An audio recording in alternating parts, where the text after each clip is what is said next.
and welcome back to another episode of Some Assembly Required, also now known as Bootleg Party. Well, no, it's not known as Bootleg Party, it's a Bootleg Party episode of Some Assembly Required. Yeah, that's right. We're going to combine the shows together because we don't care. Some Bootleg Assembly Required. Yeah, there you go. So tonight we have a luminous panel of awesome toy collectors who focus on bootlegs in some capacity in their collecting. We have, from my right, we have Andrew, otherwise known as the Veef. Mm-hmm. We have Josh, known as the Enthusiast. And we have Dave, known as Nekrodave. Yep. Good to be back. Good to be back. Yeah. How many years? It's been too long. It's been, I think, a couple of years since the Bootleg Party, and Some Assembly Required was even before that. So Yeah. it's been a while. Awesome. So people have missed us. So it's, you know, it's good to come out here and show our faces again. I think the fans angrily demanded it. Yes, So. pretty much. Yeah, Yeah. because You win. asked for it. They're toy collectors. They angrily demand everything. Okay, so the topic is bootlegs. And why are they so attractive? Why do we collect bootlegs? I actually have a quick question for the panel here. Yes. Do you guys differentiate between bootleg and a knockoff? Like, what's your definition for those? Well, that's a great question, because something that often comes up with this category is things that are actually licensed, but borrow parts from places they're probably not allowed to. Like one of the more famous ones that I have, it's not on display here, is my Cheparati Gundam Jumbo Machinder, which is actually licensed, but it incorporates parts from Popey Jumbos, whereas the Gundam would have been, I want to say... Bandai. No, this was pre-Bond. Clover. Clover. It would have been a Clover piece. So there's a bit of a debate as to whether or not that is an actual bootleg or not. You know, so it's an interesting thought. For me, a knockoff is something like a purse, like literally something that is trying to pass itself off as the real thing. The knockoff, the masterpiece Transformers that are coming out that are almost indistinguishable from the original. I would almost call those counterfeit, like a Rolex, All right. like counterfeit. So I think of it as I get into sort of the legal aspect of it. So as a counterfeit, you associate bootleg also with sort of illicit activity. Yeah. So I think that bootleg liquor was illicit liquor that was not allowed to exist.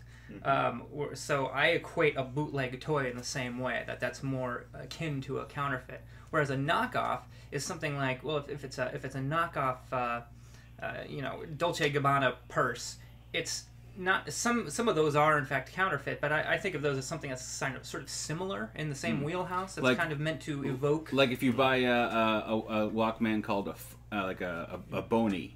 Yeah. It looks like a Sony, but it's actually not. Right, or there's an electronics company called Kobe in the exact same font as Sony. Yeah. And you kind of look at it, and it appears at first sight to be Sony, but then when you look at the specs, are totally Also, different. if you talk about movies, how there's the Asylum, they make knockoff movies. Right, they're not making bootleg movies, Right. they're making knockoff movies. That is a very good analogy. Well, to what you guys were saying, some of the very first reviews I ever did for CollectionDX were some of those 18-inch.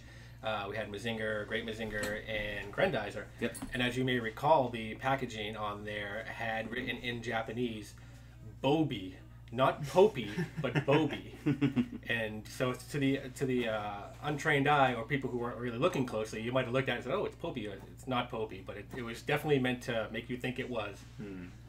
Now, in some cases, though, you'll see that as a tribute, in the designer circles and stuff, they'll do everybody and their brother is doing the Kenner logo, but their own thing in the Kenner logo, Right. Yeah. So in that case, tribute, but I don't know. An homage. Homage, yes, homage, toy homage. So we all collect these unloved, unlicensed, for the most part, generally low quality toys, but we come from a background where we generally our roots are in these high quality, expensive, sometimes rare, highly intricate, well done pieces. So why do we swing to the other side of the spectrum? Why do we jump from the masterpiece to something that looks like a melted shampoo bottle? Well, I think there's like different aspects of it for me, because for some of it, it's like a bootleg lets you buy something and sample something. Like this is a bootleg of Robot Master Victory Leo. And, you know, I could track down this toy maybe on eBay, but, you know, if I see this on the shelf for $10, it's like, oh, I've never had this before. I want to know, like, what's it like? How does it transform? This one has, like, a terrifying face, but, you know, it gives you an idea of what the toy is like, the real toy. I don't have one here, but I also have a bootleg of Raiden, the train bot combiner. Yep. And that's like a $500 toy, but Right. I just kind of wanted to have one. Yeah. For the same reason. So sometimes it fills a place in your collection that you really otherwise wouldn't spend the money on. It almost sounded like you were saying that you would get that almost as like a sample of what the real thing is, which sounds like almost a dangerous strategy because a lot of the bootleg toys are so low in quality compared to the originals that if you were to buy a bootleg and think, oh, well, this is representative of the real thing, and it almost never is. You know? Yeah. Well, oftentimes, you know, I know with me in bootlegs that the end result is it makes me want to get the real piece at some point. You know, it rarely, if I buy a bootleg, like I was, you know, buying a bunch of Brave bootlegs for a while with Dracommon, you know, 10 years ago, it really, like, helped me understand the world of Brave and made me want to track down, you know, Mike Gain stuff or, you know, Build Tiger or something like that. Yeah. I think another aspect of it is when you're looking at, like, say you like a certain kind of toy, because I'm kind of known for, like, I like toys turned into airplanes. And, you know, it's like somebody just had an idea, and they had the idea of wanting to make, like, a little walking robot like this guy. And it's like, oh, this just kind of appeals to me, because it's got the little toy parts and all that kind of stuff. Or, like this guy, this is a Remco Zybot. I reviewed this one. I did, like, most of these guys on the website. And, you know, I like little truck transformers and little truck transformer. You know, it's got its own... Now, I would not consider... That's not a... It's more like a knockoff. Well, it's an original design, and it doesn't really use any parts from anything else. So it's more... I would consider something like that more like an off-brand transformer. That's another good word for it, off-brand. You know, something that isn't... You know, it was an original creation. It's definitely inspired by the other things that were going on at the time, but doesn't actually... rip off or steal anything, you know? No. Yeah, it's just sort of an inferior riff on the same idea. You saw that there was Esso gas station had their own brand of transforming cars, which were pretty terrible. We have the converters, these guys, and all unique molds, unique trademarks to them, but lesser versions of a better idea. Although there is kind of a weird thing with some bootlegs where they take parts, like certain parts from certain figures, like these two, this guy, Robotic Aeroplane, and F-14 Laser Fighter, from this company called Taifong. And both of these toys somehow have parts of a Takatoku VF-1 Valkyrie in them, which is weird. But for the most part, they're, you know, they're pretty unique. You know, there's not like a whole lot taken, but some parts taken. And you know, it kind of makes me wonder. It's like, well, like, what's the line between like an original creation and, you know, like a bootleg? You know, I mean, in art, in the same way that, you know, people appropriate. You know, I mean, you can go back to Andy Warhol and the soup can. You know, repurposing an existing design and selling it as an original creation. It's very much a gray area for sure of what is appropriate and what isn't appropriate. And that's kind of the heart of the appeal to me, is because I like the element of eccentricity that process, you know, sort of injects into this very sort of staid way of designing and implementing consumer goods, right? There's a committee of people designing these and you know, testing them, and it sort of creates a vanilla product. But then someone else takes the end result of that and can inject some sort of whimsical elements, whether, you know, it makes it better or worse or uglier. It's something, you see the imprint of a human being. Makes it unique, because you pick it up and you go, you know, like, no normal company would make this toy, but, you know, right, there's else, some that, you know, take this and cover it in shiny gold plating, and it's like, well, that's a decision. Of course, Bandai does that, and they give them away for millions of dollars. But, you know, the same kind of things. You get these kind of weird stickers and weird... So where do you think the weird design comes from? Do you think it's from a company that generally doesn't produce this kind of item and takes a stab at trying to capture the market?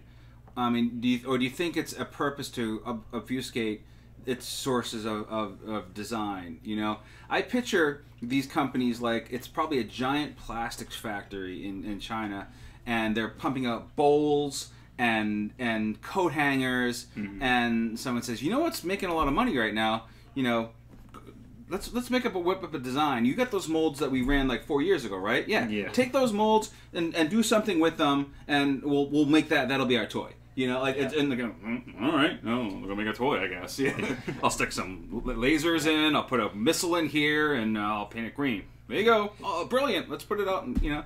Yeah, and it might be a combination of the thing, like maybe reusing an old mold and trying to get as much money out of it as you want, while also adding like the hot new item of the day. You know, whatever. We'll capitalize on that, but we're not going to pay to have a whole new thing made. We'll just make a little piece and stick it on the old thing. Yeah, we'll just take that Spider-Man figure and repaint it as, you know, Mr. Incredible, and stick it in a box. And I have a Spider-Man toy at home that has big giant He-Man arms on it. Yeah. Well, then you get to the ultra Frankensteinian way of doing it, which is the 17-in-1 battery operated one, where it's you can look at it on our site. It takes the core of Omega Supreme, and then you put Lion and Vehicle Voltron parts on it, and there's a brand new backpack on it, and it's just kludged together, and it's, you know, kind of magic, but it's, you know, it's also just a bunch of stuff that was lying around. It is a kind of magic. Yeah. Not the best magic. Good kind of magic. No. So we thought one of the best ways to kind of explain what our appeal of bootleg and knockoffs are is to kind of go through some of the pieces that we have here, because they all have a variety of different areas. I mean, because even within bootlegs, there are like genres of bootlegs and niches of bootlegs, whether they're material, whether they're what their source was. As Andrew had mentioned previously, he likes things that are airplane related. So, you know, he's got an assortment of both modern and vintage KOs, and like some of the packaging on those is just awesome. Yeah, like robotic aeroplane here. I mean, this is like a real deal box. Like someone had to paint this. Yeah. You know, it looks like a Transformer box, and it has lots of English on it. Not in the best grammar, but you know, it's still there. And you know, this company Tai Fong, they're like pretty kind of real deal. And they also made this thing as well. The where would one? First of all, what's the time frame that you think that was produced in? I think this one says 1984 on it, and I think this one was like also around that. So these period. Are, you know, obviously capitalizing on the Transformers boom and the robot boom of the 80s. Mm-hmm. And where would they get these? Flea markets, dollar stores, like that kind of thing. Radio Shack. Yeah, definitely. Like any kind of like big box retailer, even like back in the day we'd have Caldors. Yep. That was one of them. Caldor, Bradley, Zayres. That sort of thing. Yeah. They just get tons of this stuff. Even Toys R Us would get some of these toys, just like weird off-brand stuff that Trendmasters would bring over, and you know, it's just kind of part of where it came from. So now, Dave, you know, you're known for jumbos, you know, jumbo machiners, 24-inch tall plastic robots, Shogun Warriors, from those people who aren't super familiar with. Mm-hmm. And that probably has become like one of the fiercest bootleg markets, like in terms of discoveries and prices. I mean, normally for most of us, that knockoffs tend to be pretty cheap, inexpensive for the most part, you know. But the desire for jumbos has really driven some of these prices through the roof, and especially among a certain group of collectors who are completists for certain characters. I mean, you're very similar in that way with the Raideen, and you know, I know you finally got an Argus not long ago. So there's, I think, only 3 of those that I'm familiar with. There might only be 3 people who want it, but you know, in other cases, it's a matter of sometimes the original jumbo is so super expensive. Getting the knockoff is a better option, but in other cases, the knockoff may actually be rarer than the original, and then that'll drive the price up for that. So it all kind of depends on who's looking for it, and I guess it's supply and demand like anything else. So this jumbo that you brought here, let me get this out of the way. Yeah, some might argue whether or not it even is a jumbo, but I'm going to say it's jumbo family. Yeah, it's definitely in the family. In fact, we kind of forgot to grab the missile, but we'll talk about it as we get into it. This is a robot that's called Destrobot, and yeah, we can pull up the box if you like. There it is. This is a toy that I've only seen for sale a couple of times, and really in all the years I've been collecting, and it was manufactured in Taiwan, I believe, but I've always seen it being sold in France. What makes it really interesting is the torso here is based on an authentic Japanese toy from the Bioman show. It was called the Bio Commodore. And it's a sort of game that had the torso of Bioman and it had, the Bio Robo, had the Bio Robo head on it. And for years, collectors would look at that and say, wow, that's perfectly to scale with jumbos. Somebody should take that and customize some jumbo legs for it and make an actual jumbo. Nobody's ever done that, to the best of my knowledge, except for this company, whoever they were. I don't know the name of the company. There's nothing on the box. They decided to make a sort of jumbo robo out of it. But they took the head of Bio Robo off and they gave it a completely different head, and they manufactured their own legs.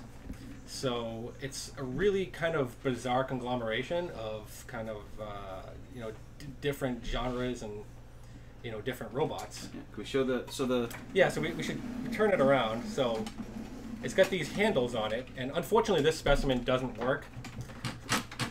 Yeah, so what you have is it's like a target shooting game. You press the thing and the little target goes back and forth.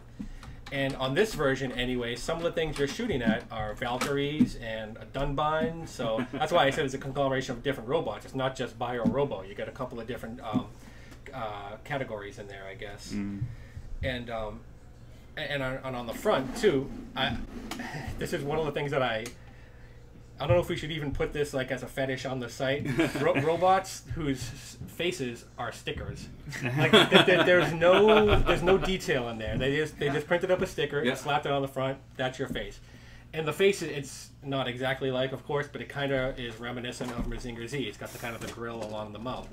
That thing's beautiful. But it's not just the size that makes it kind of related to the family of jumbos. These fists here, which also were not on the original, they actually shoot jumbo missiles. I don't know if you've got one handy, Josh, but and you can see I'm missing one on this side, unfortunately. So I'm going to have to upgrade this specimen at some point. But we'll see if we can. Hopefully this works. Oh, cool. I think this is a Uni 5 missile. Oh, no, maybe not. Oh dear. Yeah. Inferior. I think you're Yeah. Uni 5. It's a Shogun missile. Oh, is it? Well, it's not working. Maybe it's just broken. Oh. But anyway, yeah, it goes. Yeah, maybe it never worked. I don't even remember. But it goes in there, and there's a little button, and it's supposed to shoot. But the box even just does show an official jumbo missile, so you can see that that's definitely the aesthetic they were going for. Mm-hmm. But what's interesting about this is that it's not only that you have the electronic game, the missile firing, the addition of the new head and legs, but there's another mode. There's like two other modes. Yeah, there's this. Well, it's one of those things where it's got a couple of different modes, and some of those modes are dumb. But what you do is you take this off, and then you can also just turn the head and twist that off. Now you got the biojet. Yep, basically put that on there. You can pull the landing gear down. Wings fold out, and this actual this missile launcher. You turn this, and it goes on there too. I think it goes right there. Like I said, I'm missing the other one, but fine. so now you can fly your little jet around. That's amazing. So I can play with the control unit.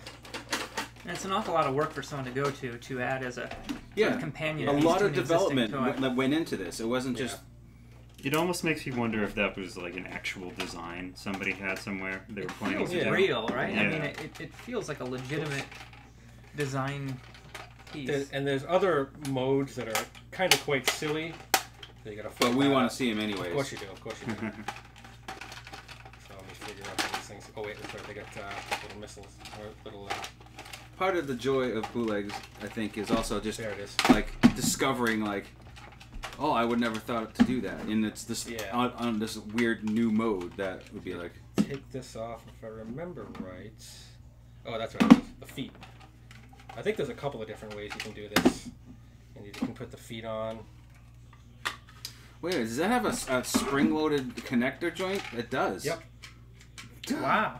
That's This is really high class. It's Yeah. really like over-engineered for like, you know, what it needed to be. Yeah. Yeah. Yeah, whoever designed this is watching the show right now going, what are you talking about, bootleg? That's a piece of art. And then, where is it? That's not it there.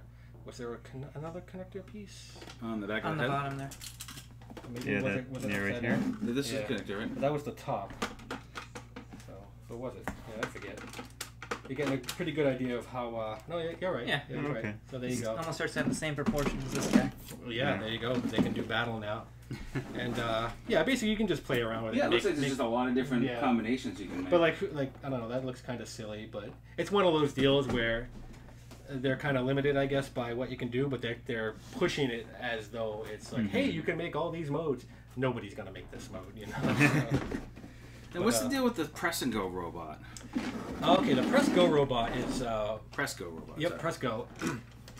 This is basically an offshoot of the Popey Mecha Robo series, I guess we'll call it. There was only 2 in the series, so I guess we'll call it a pair. It was the Guy King and Combatler. V. Yep. Yeah. And so Combatler was not Combatler. Excuse me. Guy King was brought to the United States under the Shogun Warriors brand and renamed Sargon. Yep.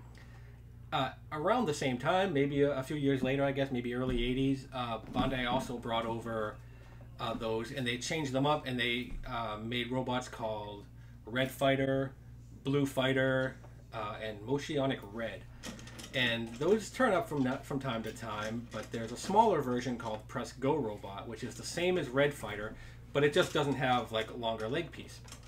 And again, that turns up from time to time. Actually, Josh brought one to me at the summit. I think it was 3 years ago. First time we met, he brought it to me as a gift because he knew that I liked the line. But also in that line was this other Press Go robot, which is much rarer than the rest because it actually has a Gundam head. And it's got a whole different color scheme. If you look closely, like the chest is Combatler V. The arms are original. The feet are Combatler V. But the reason, Looks like somebody just smushed Combatler down. basically, yeah. I mean, the original obviously did have, you know, full legs, but for some reason they took them off of here. And the reason it's called Press Go Robot is you press the head down, it goes. Wasn't that fun, kids? So the original one had a more motorized thing where you would put in some batteries and the wheels would spin, the arms would turn, it would roll on its feet, etc. That's very cool. Yeah. The box is nice too. Yeah. Yeah, like I said, that's the one that doesn't seem to show up very often. Yeah, and that box has this sort of strange foreign quality to it that, again, like you would see in a market in Cambodia. Yeah. You know, Yeah. it doesn't look like It's something got, and if you you'd notice, see. it's balled up tinfoil. Yeah. The I'm background. glad you noticed that. I was going to mention it. Balled but up It's tinfoil. ridiculous, you know. It's like those Turkish Star Wars packages Yeah. that use like a calculator to look like something vaguely futuristic in the back. Yeah. So now, Josh has a different, totally different fascination with things than I do, and some of it comes down to, you know, not all bootlegs are anonymous. Sometimes they have a manufacturer, you know, almost a legitimate toy line, and we're into the. I mean, we say we, him more so than I, but this company called 4-Star, which is quite an oddity, I think, in the world of these knockoffs or bootlegs or whatever we're calling them. And they were kind of like an early adopter in a way because, and you can talk a little bit more, but like this guy, some people recognize that's Kickback from the Transformers. But it's entirely a different toy. But yeah, if you look at this, what's great about 4-Star, and there's two.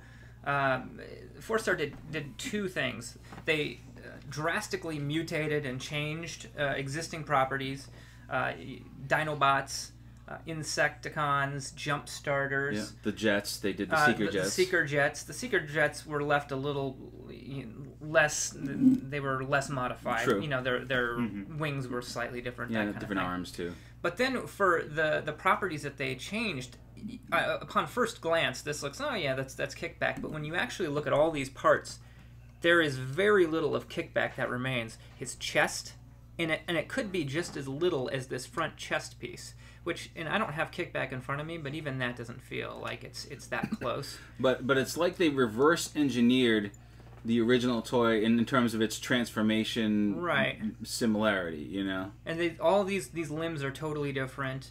The head sculpt is different. Nothing on this is the same, really. There's also, you can go on the site. I did a review of a bombshell based insect as well. You look at that and you say it's bombshell. It's a rip off of bombshell. And you look at it, the only thing that they used was one part of the chest, but it still kind of evokes bombshell when you look at it. So they're doing these really kind of inspired things, and that's why when I mentioned eccentricity and the kind of the personality of a person coming through. I think I get this guy. I get like his sort of weird vibe.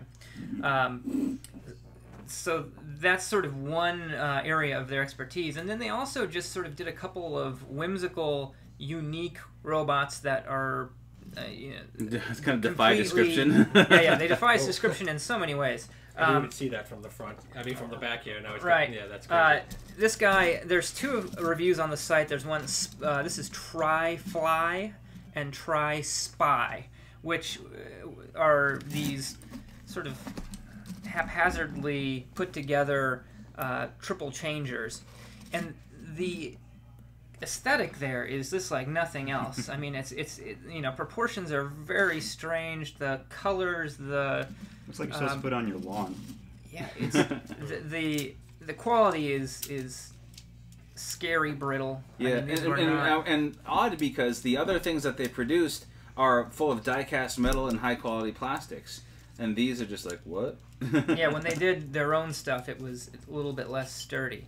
But just kind of strange, yet beautiful things. And this also becomes a fly, that's the spy fly, or little dragonfly. With giant eyes that are maybe more like a spider's eyes, I don't know. So, and mandibles, because we all know how dragonflies have mandibles. Yeah. And so this is the same guy without trying to, I don't know, moderate his efforts. That's him sort of off the chain. And the other one in this, the companion piece to this is similar in that it's a spider that becomes this robot with bizarrely short arms, and it's all over the place. But it's certainly inspired. So that's the kind of stuff I like seeing. It's almost like when we talk about things looking like folk art. It has this folk art quality. It's like someone was able to briefly use the instruments of mass production to build something almost personal and just send this thing out. You can see there's a place called Space Toaster online that has old ads from newspapers and everything for toys. These guys were sold at Walgreens. It's like, buy your Tri-Fly, buy your this and that, and they were sold. It's not like they were in some alleyway or something. They were sold in massive numbers. They're probably all in 1,000 pieces in the bottom of someone's toy box right now because they were so weak. They did not survive. Yeah. So they did good stuff, and that's the kind of stuff that I think is pretty great, where it's really seriously mutating the work of other people and putting your own imprint on it, which to some degree a lot of these do. Right. Oh yeah. But I think that kind of goes back to what we were talking about before. Like this, if I understand correctly, is not designed on another robot. It's not copying anything else, so it doesn't need to be licensed. So technically, is it actually a bootleg? But it's certainly But there's some things that, and this is another gray area. There's this guilt by association. Right. Yeah.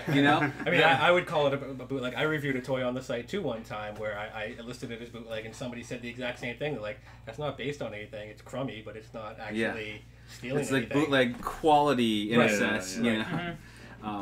There's certainly like a weight to the name you give some kind of item. Because there's like this big thing going on with Transformers, the third party, Right. And you ask people like who actually work for Hasbro, and they're like, "Oh, they're stealing," and but these people, they make these high quality collector's grade toys in their original designs, but they're using other people's characters. Yeah, but that's not really. It's not Devastator and not Jetfire. Yeah, and it's not like a bootleg per se, but there's certainly like the same kind of emotional manipulation.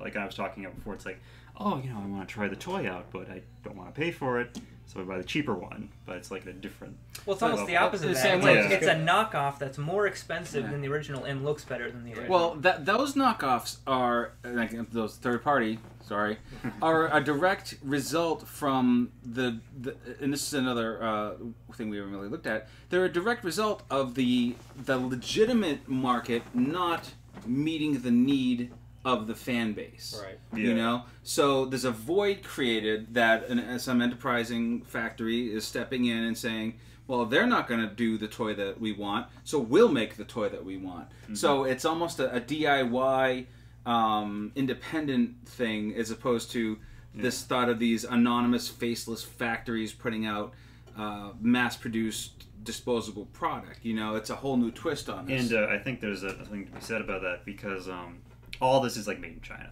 almost all of it. This has been there for so long, and Taiwan, and all this has been there for so long is that they have all the skills and all the technology to make these things themselves now, and they like this stuff too. I mean, you talk to some of the third-party manufacturers, they love Transformers. They want to make Transformers, but they can't go to the proper channels, so they just make Transmorphers, X-Transbots. They don't make Transmorphers. So the last part I wanted to touch on is I think one of the things that to me makes this whole genre enticing is that in this age of information overload, where we can see the entire database of every Kenner toy ever produced and this and that, whatever, that this is one of the few areas where there are still surprises. That there's still stuff surfacing that was made in the 80s and 70s that nobody has ever seen. And things are still showing up. Yeah. This one of the last areas where there's that thrill of discovery that I've bought things that are horrendous just because I've never seen it before. Just because I feel like I need to chronicle this thing and capture it and show it to the world like a species. You guys find this? Oh, absolutely. Yeah, definitely. I've said many times it's the thrill of the hunt. I mean, the number of vintage toys from say America or Japan, where the major toy companies were. Those things are finite and well chronicled, but places, the rest of the world, you never know what you're going to find. Yeah, and we've seen stuff just when we're Peru, Greece. I've had stuff from Thailand. I'm waiting my ultimate grail. Oh, here we go. North Korean toys. Yeah. I've got Korean toys. I want a North Korean robot toy. That I'll be done once I get that. Yeah, it's probably out there. I've even seen some, strange ones that are starting to turn up. Hungary. You wouldn't really think you'd get Japanese robots from Hungary. They're out there though. We do have some readers from the website who are from Croatia. Yep. Oh, really? Well, yeah, Eastern Bloc type stuff. So that's Bulgaria. The whole that whole area there it's like undiscovered country. Yeah. I want to go almost on a field trip to discover. And even when I went to London, I went to the dollar stores in London to see what different crappy knockoff toys they had, opposed to our crappy knockoff toys. Right.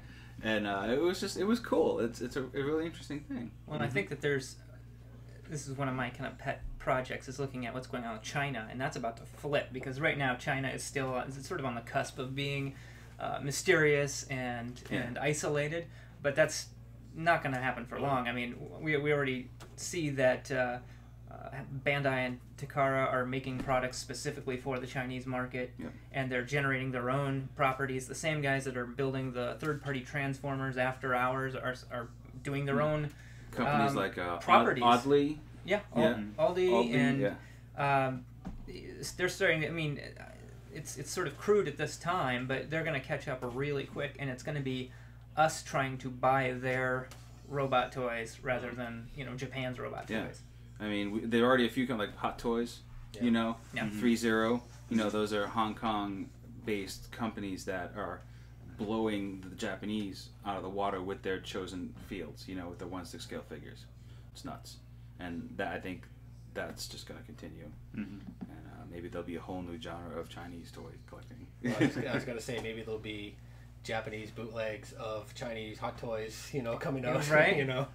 God, that boggles the mind. Yeah, that's also something we haven't really talked about here, but it's done as well. Like off-brand 1/6 scale figures, like Sentai Seiya, he reviewed that Tom's Forest, the Forest Grump. Right, yeah. It was supposed to be Tom Hanks and Forest Grump. Yeah. And that's another aspect of The it too. Obama figure, the Steve Jobs figure. So that's like other kinds of like third-party people wanting action figures of people who would never. And what's interesting along that lines is it seems like every genre of toy collecting has this subset of collecting. You have Masters of the Universe collectors, and then you have a whole people who are nuts over like the Remco Warlords type stuff. Yeah. You get Black people Star. who get the knockoff Batman stuff, the Spider-Man, and the hero stuff. I'm sure they're My Little Pony knockoff collectors. I mean, it's something that is common to so many different genres of collecting. I think that it's a universal thing. I think it's human nature. It's the collectorness, because anyone can just go. I mean, and one of the reasons we collect like vintage things is because it's not about just going to the store and assembling the things and bringing them home. It's the curation of your own collection with your own sensibilities, and sooner or later that you exhaust what's commonly available and you look for what's uncommonly available. Awesome. Yep. Mm-hmm. Well, I think that was a good overview. Sure. And you guys have anything else you think sums it up? I think we're pretty good. Awesome. Yeah. Well, once again, thank you to Andrew, Josh, Dave. You can find us all at CollectionDX.com. We're on Facebook, Twitter, YouTube, all those things. Yeah, we'll put things up. Yeah. And hopefully it won't be another 3 years before we get another one done. Yeah. Well, yell at him. Make sure he gets us all up here. Get on my case. We'll figure it out. All right. Thanks, everybody. See you next time. Take care. Thanks.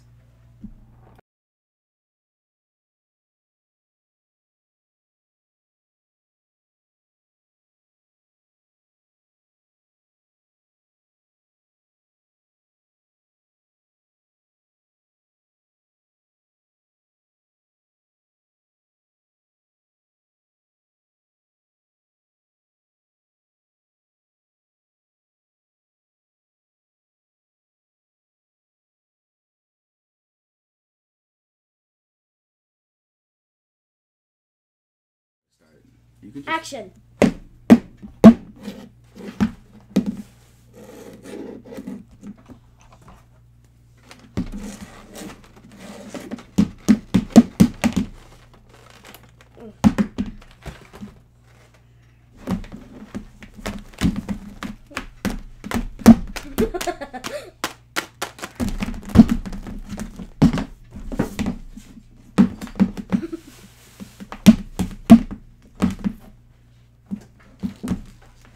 What's another one you have that's also kind of a dorky looking airplane?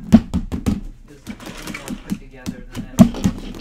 Was it the old transforming robot? It looks like vaguely like a Valkyrie, but Yeah, that's about it. yeah, I thought that was If pretty you cool. just kind of look through my reviews, you probably see it. Yeah. But That was another similar one that was like, that was its own thing, I think. yeah, that was by S.I. Hayakawa, and I found out they actually did like old like walking toys. So I decided to like branch out and do a Valkyrie-ish thing, at least once. Yeah. When you done, say cut. Got